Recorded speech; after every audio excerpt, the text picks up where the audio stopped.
রাস্তার এক পাশে যদি দেখো মোল্লা ওমর বক্তব্য দিচ্ছে, তাহলে রাস্তার অপর প্রান্তে তার বিরুদ্ধে মোল্লা বোরডলিকে তৈরি করে দাও। রাস্তার এক পাশে যদি দেখো জসিমউদ্দিন রহমানী লেকচার দিচ্ছে, রাস্তার অপর পাশে ফরিদউদ্দিন মাসুদদেরকে দাঁড় করিয়ে দাও।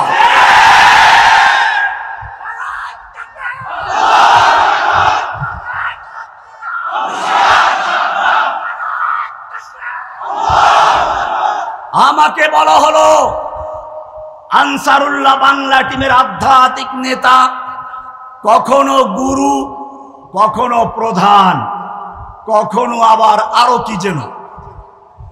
আসল কথা হচ্ছে মিথ্যা কথা বললে একবার স্থির থাকা যায় না।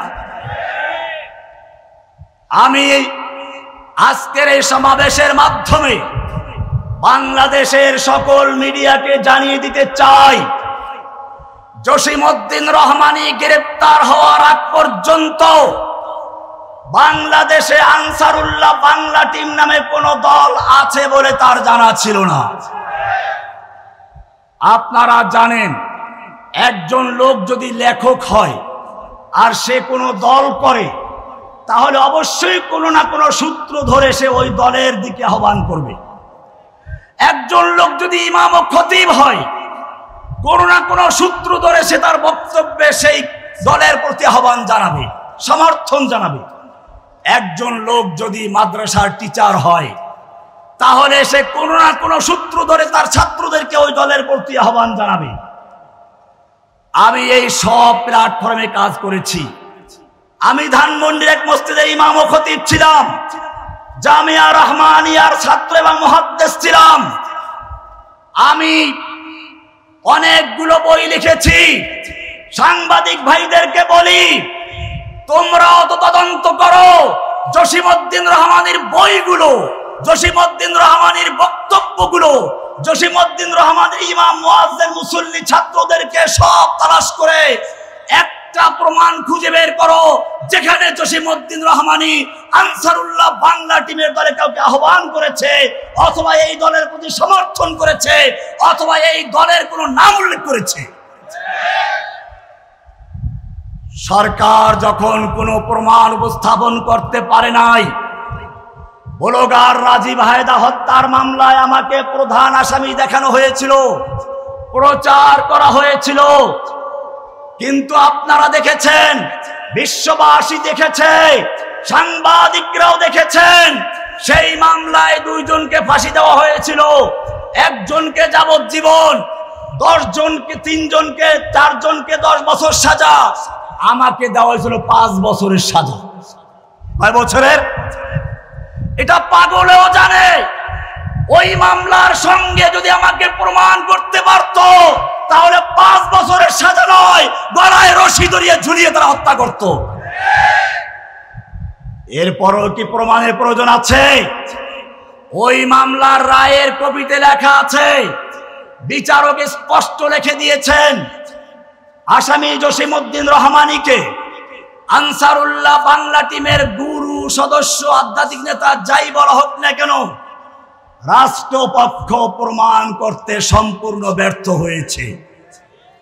সুতরাং এরপরেও যদি কোনো সাংবাদিক, কোন পত্রিকা, কোন মিডিয়া আমাকে আনসারুল্লাহ বাংলা টিমের প্রধান বলে প্রচার করতে চায়, আমি স্পষ্ট বলতে চাই, তারা সেই পলাতক খুনি স্বৈরাচারী হাসিনার দোসর বলে প্রমাণিত হবে।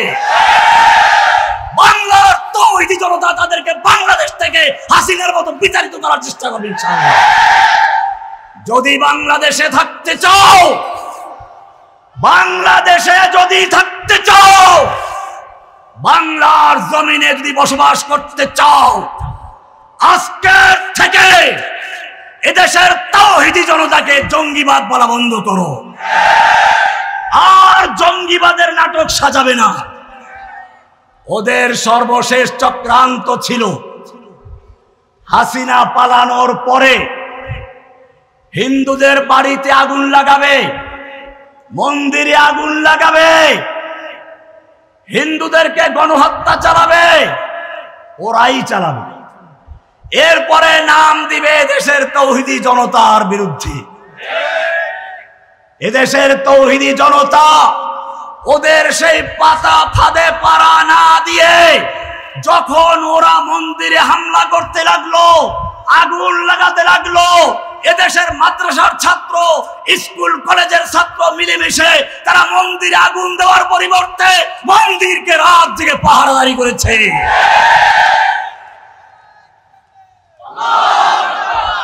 ওদের চক্রান্ত মাকড়সার জালের ন্যায় ছিন্ন ভিন্ন হয়ে গেছে, এখনো থেমে নাই। এখন আবার চক্রান্ত হচ্ছে।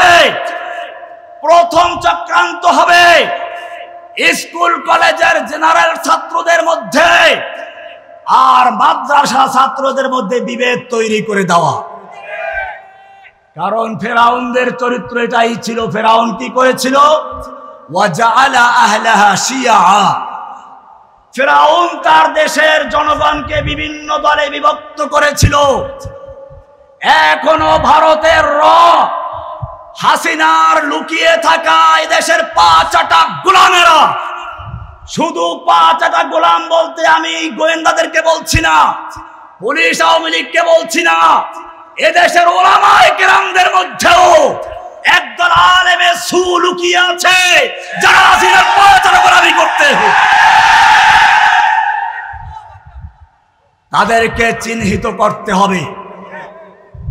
তারা আমার বিরুদ্ধে চক্রান্ত করে না, চক্রান্ত করে দেশের তৌহিদি জনতাকে বিভক্ত করার জন্য।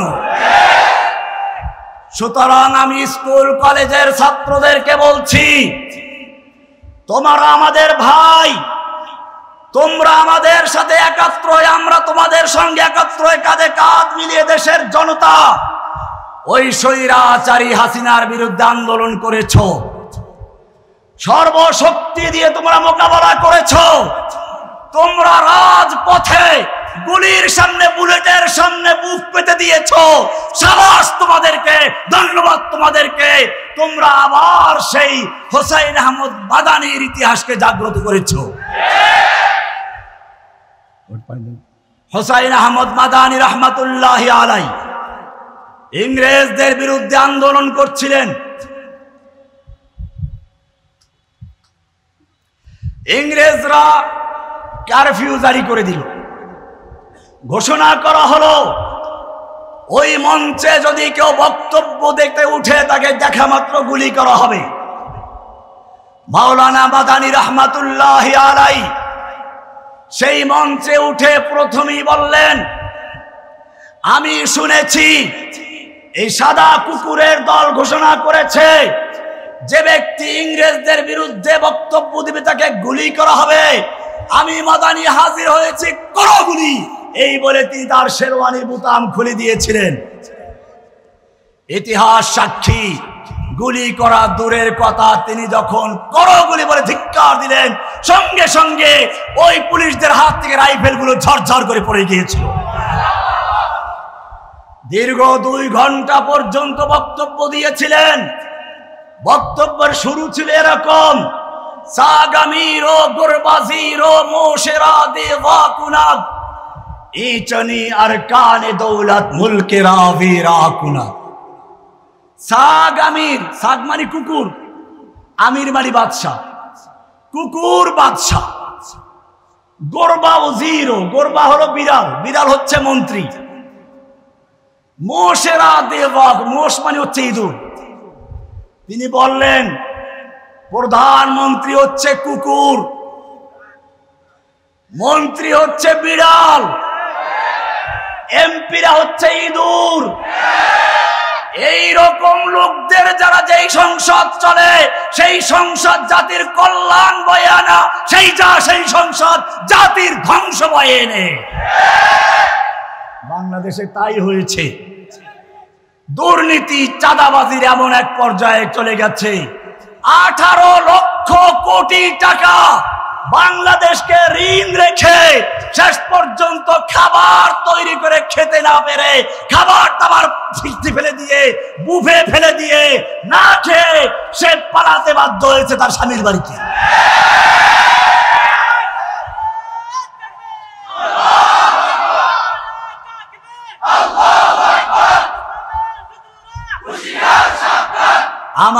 কোরআনে পড়ে কোরআনের আয়াত যা আল হাক্কু ওয়া যাহাকাল বাতিল ইন্নাল বাতিলা কানা যাহুকা। ফিরাউন आए, हामान आए, जालिम जाबिर सुल्तान आए, कितने कितने शैतान आए, सबको हुई रुसवाई हासिल। जा अल हक्कु व ज़हक़ल इन्नल बातिला काना ज़हूक़ा। हसीना आए, नौफिल आए, कौवा कादिर नानुक आए, मुराद आए, आनिस आए, कामल जैसा शैतान आए, सबको हुई रुसवाई हासिल, सबको हुई रुसवाई हासिल। जाल हक्कु व ज़ाक़ल बातिल इन्नल बातिला काना ज़हूक़ा।